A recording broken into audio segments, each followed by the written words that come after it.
আজকে আমি একটা গল্প বলি। গল্পটা অন্য কারণ নয়, গল্পটা আমার নিজের। হ্যাঁ, আমার নিজের গল্প।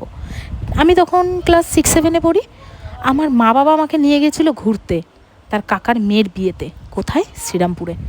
এই ভিডিওটার সাথে ঠিক এই গল্পটার মানেটা কোথায়, গল্পটা শুনলে বুঝতে পারবে।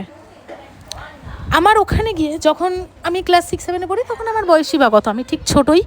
তো ওখানে গিয়ে আমার দুজনের সাথে পরিচয় হয়েছিল, দুটো মেয়ের সাথে। এবং সেখানে আমার বোনও গিয়েছিল, বোন বলতে আমার মামার মেয়ে। ও গিয়েছিল, ও সেই বয়সে ও ছিল আমার সবসময়ের সঙ্গী। তা আমরা ওখানে ঘুরতে গিয়েছি। তা যখন ওদের সাথে পরিচয় হয়, বন্ধুত্ব হয়, তখন আমাকে জিজ্ঞাসা করেছিল, তোমার বাড়ি কিসের, তোমরা কীরকম বাড়িতে থাকো?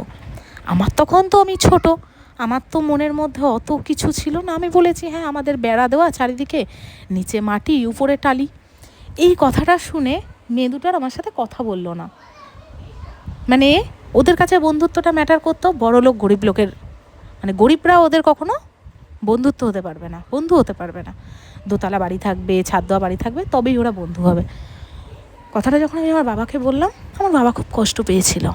তো আমি যখন ক্লাস 8-এ পড়ি তখন আমার বাবা বাড়িতে হাত দিয়েছিল।